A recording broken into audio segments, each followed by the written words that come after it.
Tonight at 9, University Police Chief Jim Duncombe responds to Indiana's police reform bill. Just ahead, what he has to say. And a change in speed limit on campus. Has it helped? We've got student reaction. Travel restrictions continue, where you'll have to wait to go. And the latest on severe weather down south. Our weather team is tracking it all. We got a chilly Friday on the way for us. We got also some much warmer temperatures, 70s in fact. We have all those details coming up. From the heart of Ball State University, live from the Unified Media Newsroom, NewsLink Indiana starts right now. Good evening and thanks for being with us. I'm Anna Chalker. And I'm Grace Benkowski. We begin tonight with the rebound winter weather taking over. Now, I don't know about you. I put my coat away because yesterday, beautiful weather. What's up with the snow today? Well, actually, we have a low pressure system that's in our area. Temperatures actually began to fall as we went out through the day, and we see that rain has actually changed over to some snow. But temperatures actually begin to warm up a little bit right now. We see some of that snow changing right back into rain. But we'll get into more of that in a moment in our 7-day forecast and our full forecast. Right now we see temperatures at 39 degrees in Indianapolis, 40 degrees in Muncie. So temperatures have warmed back up a little bit. And Shelbyville's looking at 41 degrees at this hour. It's also pretty windy out there, as you might see. Wind speeds are around 20 to 25 miles an hour at pretty much almost every single component of our area. Right here, Terre Haute and Bloomington are being the exceptions. Now coming up, we do have to worry about those chilly Friday. We also have to worry about those rainy conditions early next week, but we also got to worry about those warmer temperatures, like those 70s I was just saying a little bit earlier. We do have to worry about that. I know it's good to kick off spring with some 70s. Is it good for you all to hear those good news? Yes, I'm very excited for those 70s. Yeah, me too, man. I'm definitely excited about that. It's about time. Hopefully we don't have to see any more of this cold weather, but we don't know about that yet. So, it's always a transition season, so, we might see warm, we might see some cold. Definitely. Yes. Thank you, Ryan.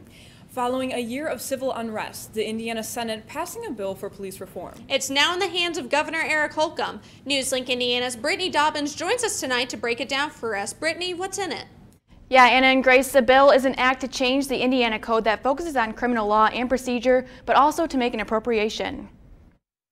I think police reform is a good thing. The stance of University Police Chief Jim Duncombe, he says body cameras are an excellent resource when it comes to driven complaints and evidence, but also for training. Let's say we have a young police officer recruit and, where he's in field training or she's in field training, it's an opportunity to watch how you do and critique yourself. House Bill 1006 includes changes like banning the use of chokeholds, which are defined as applying pressure to the throat or neck of another person in a manner intended to obstruct the airway of another person, penalizing officers that purposely turn off body and car cameras, and easing Indiana Law Enforcement Training Board's decertification process, all of which Duncombe says his team does. Ball State already has body cameras. We already do de-escalation training.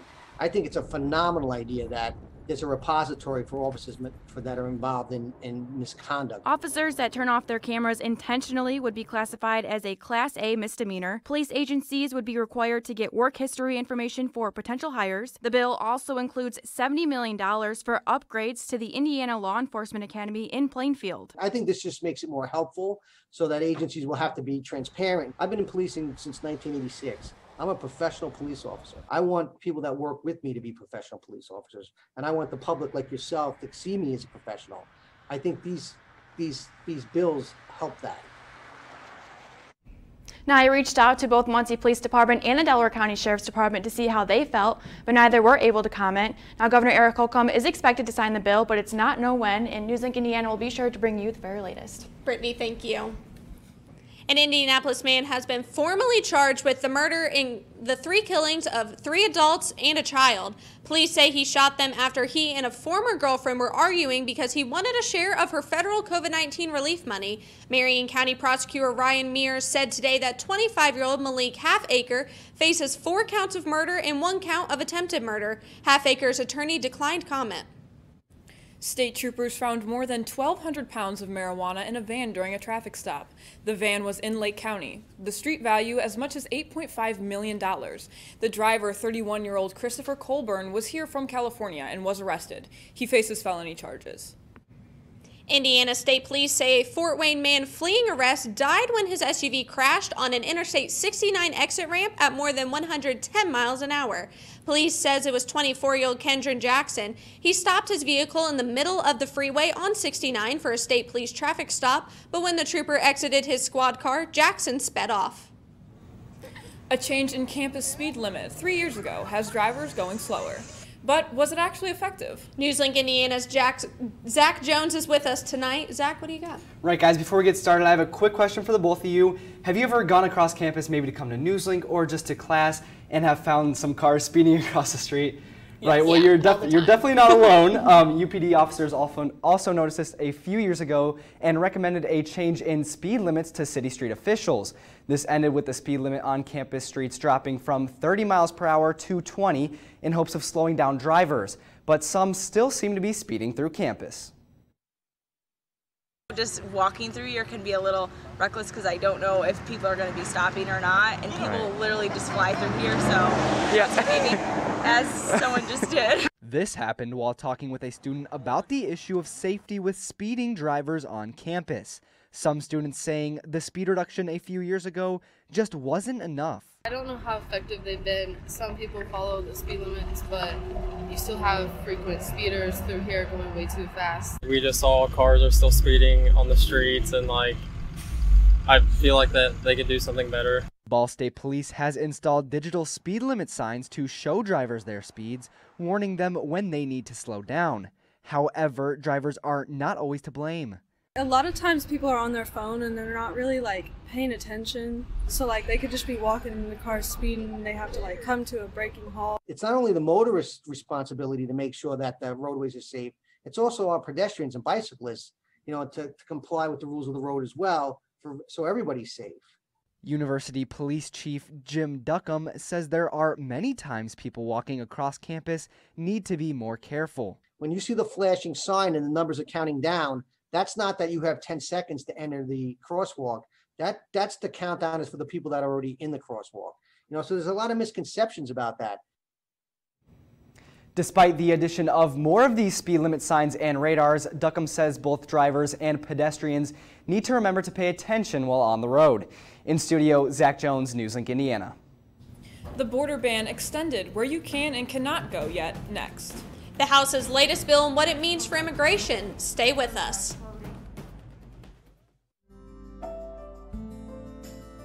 Riding the bus is an easy thing to do. Last year, we carried 60,000 riders from the Ball State area. 50,000 of those were students.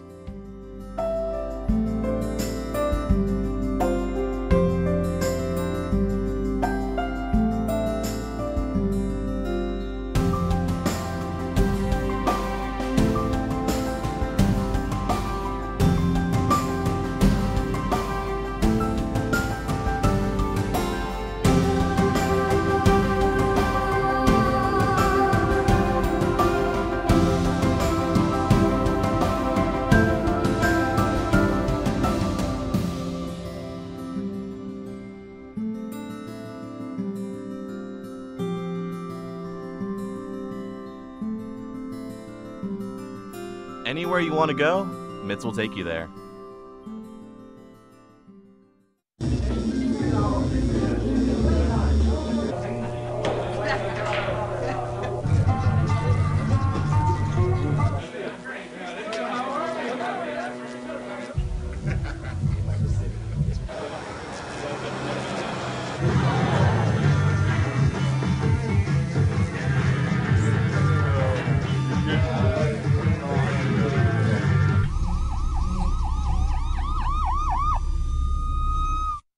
So, I just moved in with this family, and it's embarrassing. The little one, he likes to go outside and crawl around in the giant litter box. I don't know what he's doing. I mean, I was born and I knew how to use the litter box. Look at that! That's disgusting! Oh, poop already! You're making me nervous. Oh, okay, I can't look at this anymore. I really hope he grows out of this, for his sake.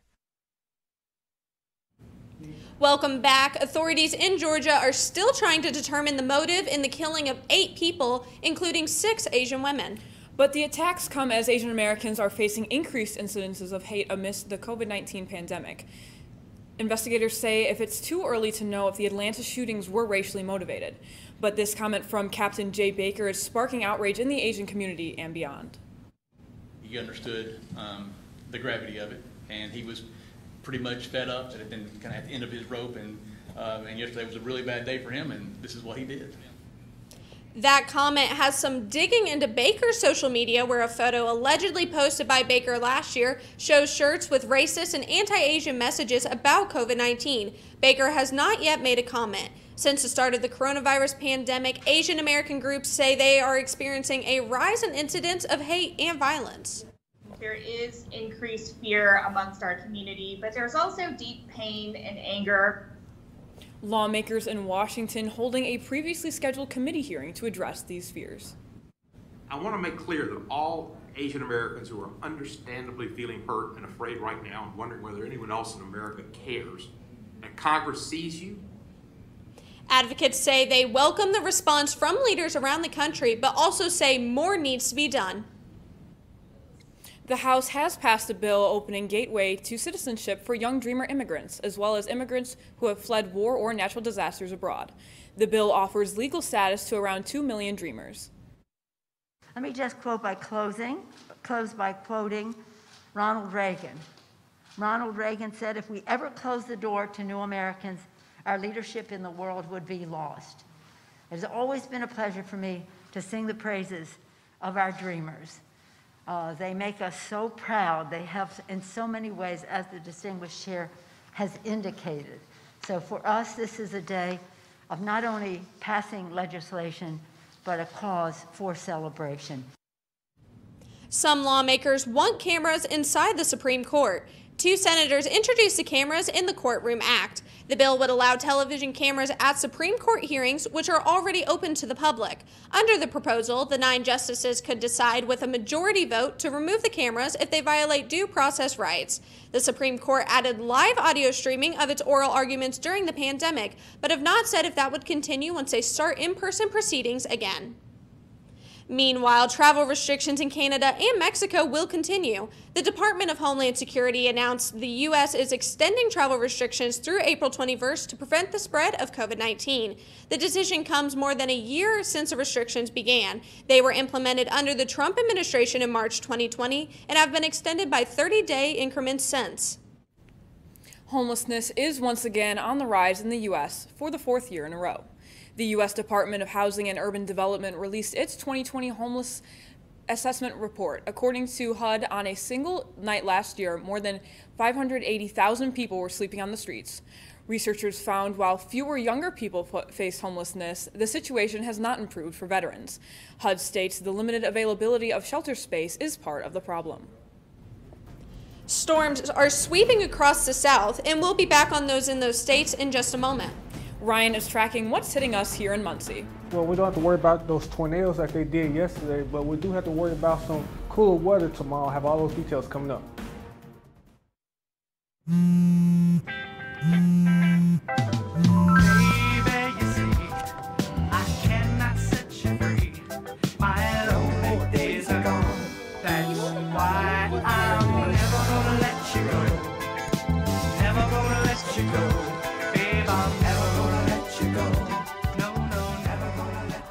Here you go. Thank you. Thank you.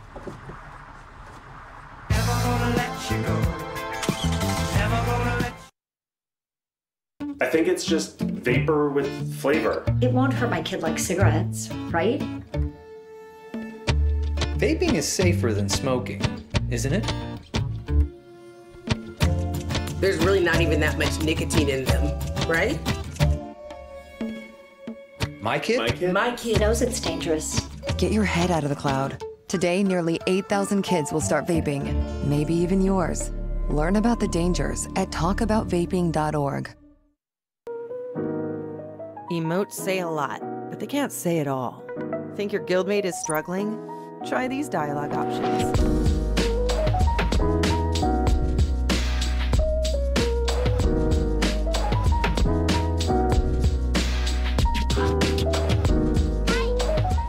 Go beyond emotes. Check in with your guildmates at seizetheawkward.org.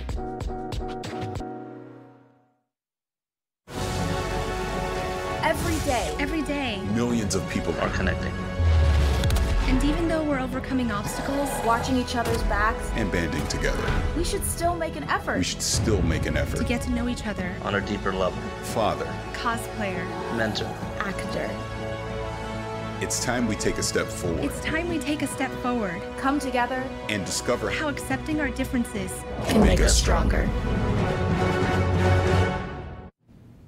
Welcome back. People are cleaning up across the South and bracing for more powerful storms and possible tornadoes tonight. That's as the same system that spawned tornadoes across 5 states and caused power outages continue to move southeast.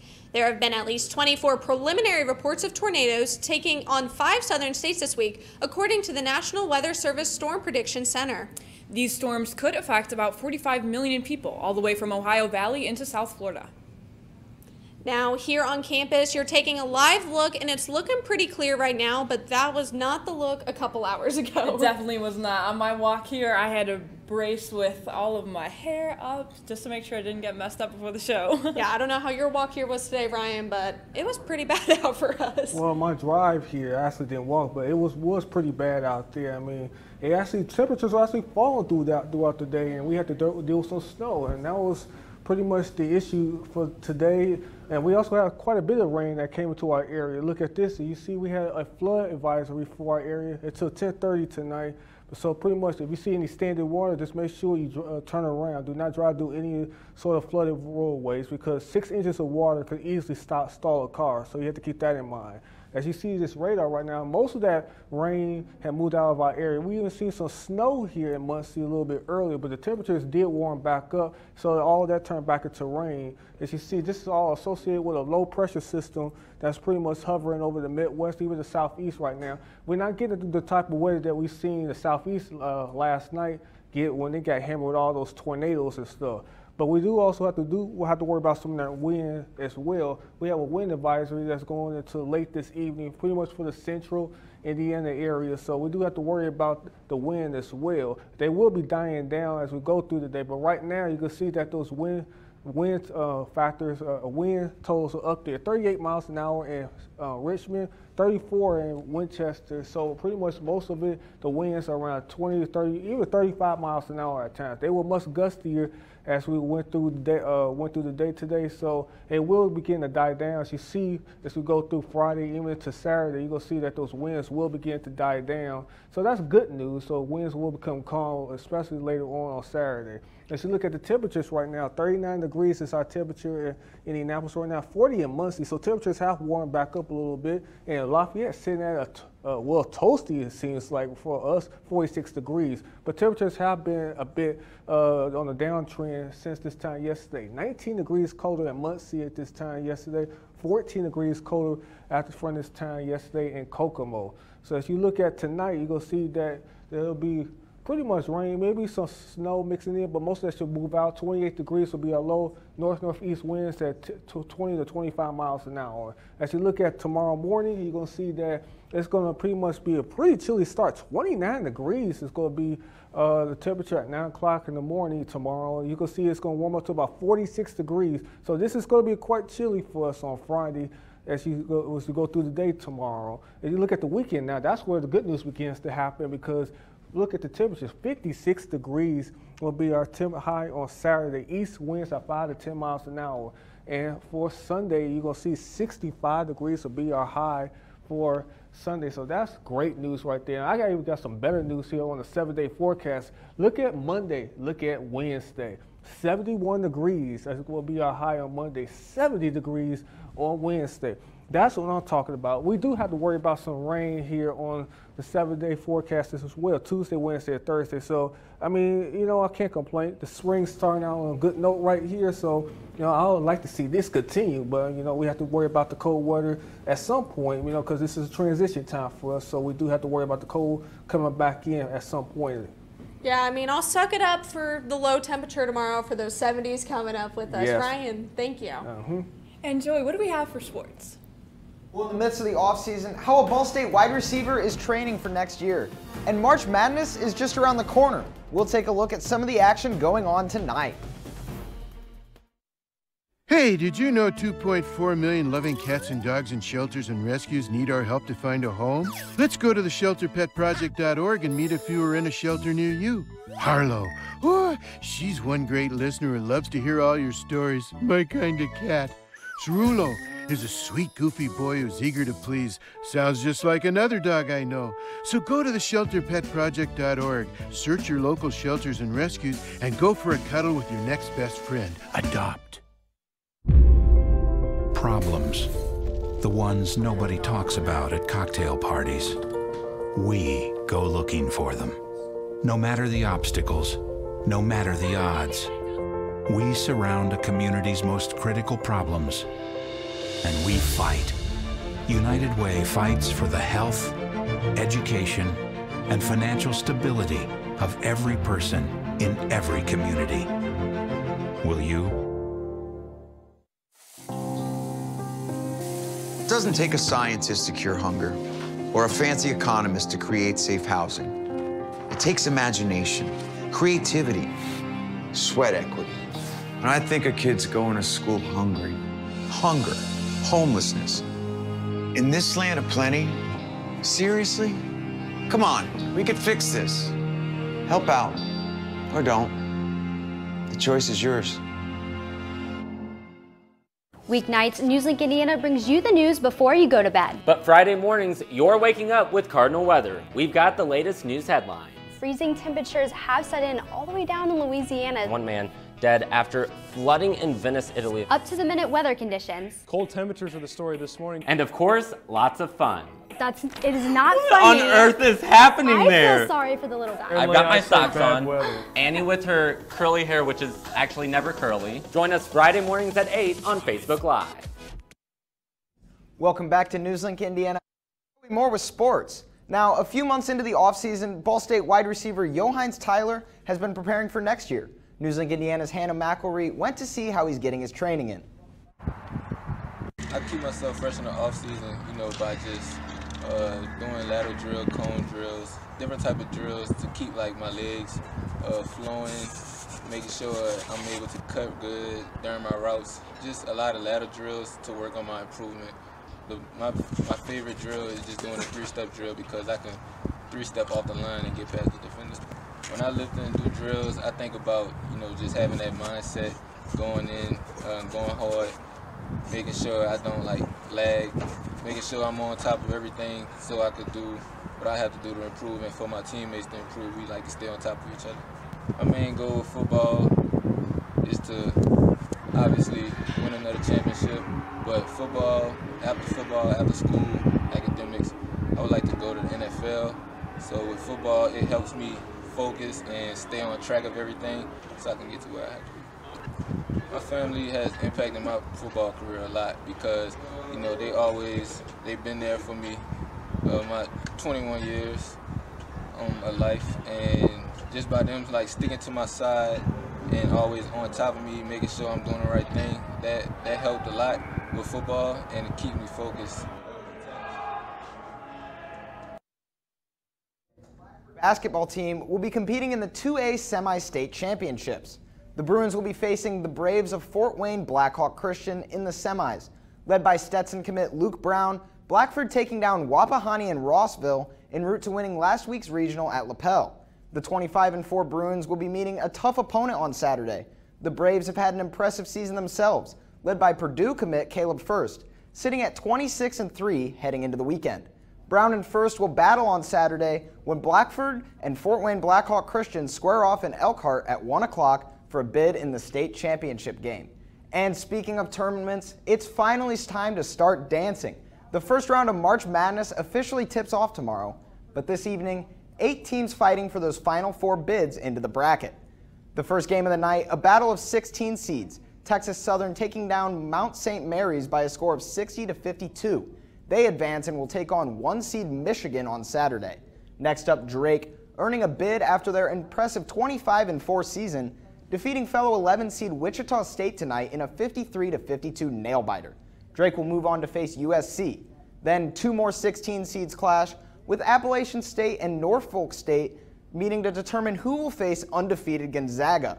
And finally, tipping off tonight, 9:57, the Spartans and the Bruins. Michigan State facing UCLA to close out the night. Winner will move on to play 6th-seeded BYU.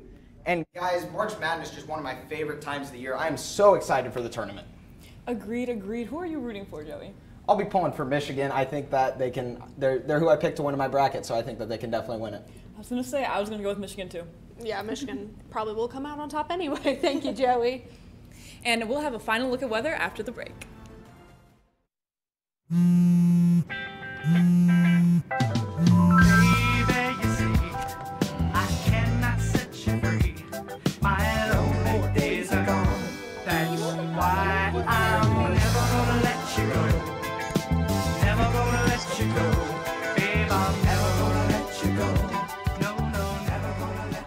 Here you go.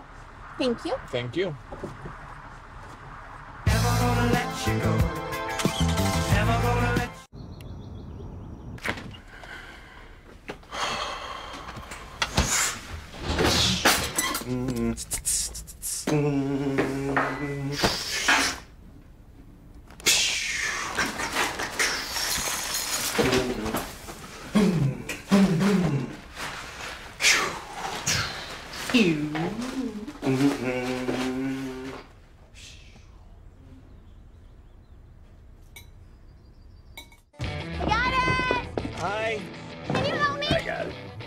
No problem.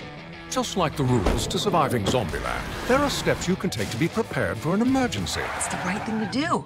Talk with your family to make a plan. Look for safe areas to meet up if separated. And stock up on supplies. It's never too early to get prepared, so start now. Right now?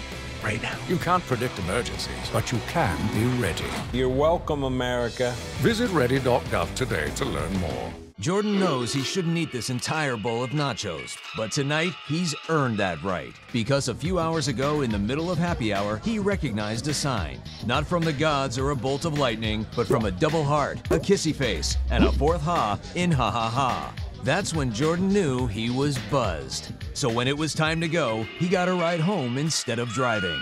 Be a legend like Jordan. Recognize your buzzed warning signs and get a ride home. Buzz driving is drunk driving.